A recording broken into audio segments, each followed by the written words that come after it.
Hello guys, आज हम पढ़ेंगे 10th का topic that is we call arithmetic progression. तो अरिथमेटिक प्रोग्रेशन क्या होता है, इसके लिए पहले हमें कुछ प्रीवियस नॉलेज होनी ज़रूरी है। और वो किस चीज़ की होनी चाहिए? तो इसके लिए हमें प्रीवियस नॉलेज होनी चाहिए पैटर्न्स की। पैटर्न्स हम छोटी क्लासेस से पढ़ते आ रहे हैं। बहुत टाइप के पैटर्न्स होते हैं, नंबर पैटर्न्स, अल्फ़ाबेट पैटर्न्स। तो इसमें हमें बस पैटर्न जो कि बहुत सिंपल इजी सा टॉपिक है, नंबर पैटर्न्स, वो हमें पता होना चाहिए। जिस तरीके से हम छोटी क्लासेस में करते थे कुछ वैसा ही है, बस उसका एक कॉम्प्लेक्स रूप है। तो आप कहेंगे पैटर्न तो हमें आता है, तो एपी क्यों नाम दे दिया, हम तो पैटर्न से ही पढ़ लेते। तो एपी इसलिए कि कौन सा पैटर्न एपी है। AP is short form for arithmetic progression, वो हमें जानना ज़रूरी है। तो हमें कैसे पता लगाएं कि कौन सा पैटर्न एपी है या नहीं है, उसके लिए हमें कुछ फिक्स्ड पैरामीटर्स हैं जो हमें जानने ज़रूरी है। तो अरिथमेटिक प्रोग्रेशन बेसिकली एक टाइप का पैटर्न ही है, जिसमें एक ख़ास बात ये है कि दो टर्म्स का डिफरेंस, दो नंबर जो एक पैटर्न में होते हैं, first number, second number, third number, तो उसमें फर्स्ट और सेकंड नंबर का डिफरेंस जो है वो सेम आएगा। किसके सेम आएगा? थर्ड और सेकंड नंबर से। तो आइए देखते हैं कि एपी क्या होता है। एपी जो है, AP is a sequence of number such that the difference of any two successive terms is a constant. यानी हमने समझा कि एपी एक ऐसा सीक्वेंस है, एक ऐसा पैटर्न है जिसमें जो डिफरेंस होगा टू टर्म्स का वो हमेशा कांस्टेंट आएगा। अब टू टर्म्स कैसी होनी चाहिए, ये आप ध्यान दीजिए इस वर्ड पर, सक्सेसिव टर्म्स होनी चाहिए। सक्सेसिव मीन्स किसी ऑर्डर में, जैसे 1 और 2 का डिफरेंस ही लेना है, 2 और 3 का ही लेना है। ऐसे नहीं करेंगे कि थर्ड टर्म में से आप फर्स्ट टर्म का डिफरेंस लेने लगे और थर्ड का और सेकंड का लेने लगे और फिर कहें कि डिफरेंस जो है सेम आना चाहिए। नहीं, तो ये आपको ध्यान रखना है इसमें कि जो एपी की सक्सेसिव टर्म्स हैं उनका डिफरेंस सेम आना चाहिए।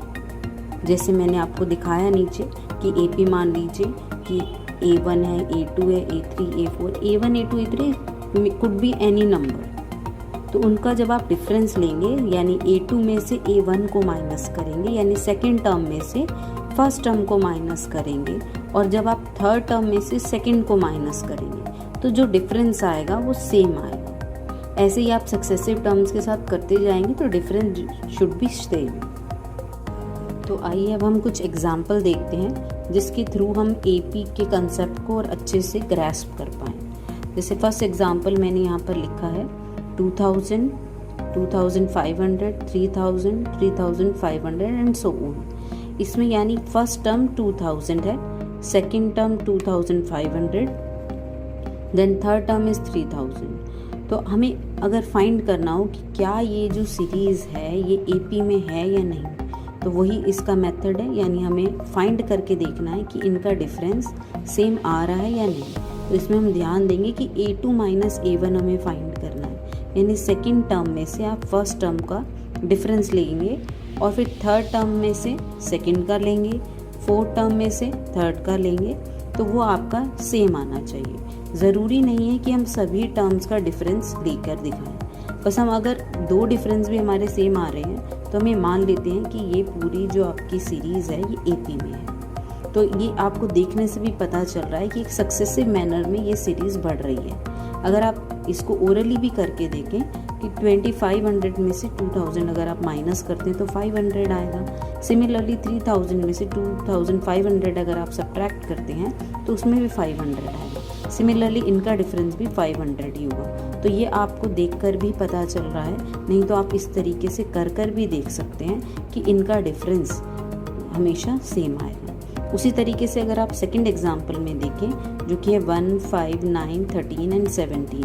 अगर आप 5 में से 1 माइनस करते हैं तो आंसर आपका 4 आता है, और अगर आप 9 में से 5 माइनस करेंगे तो भी आंसर 4 आएगा। सिमिलरली 13 में से 9 माइनस करेंगे then also it came 4, and 17 minus 13 is also 4. So here also difference is same. That means that this both series are in AP because their difference is same.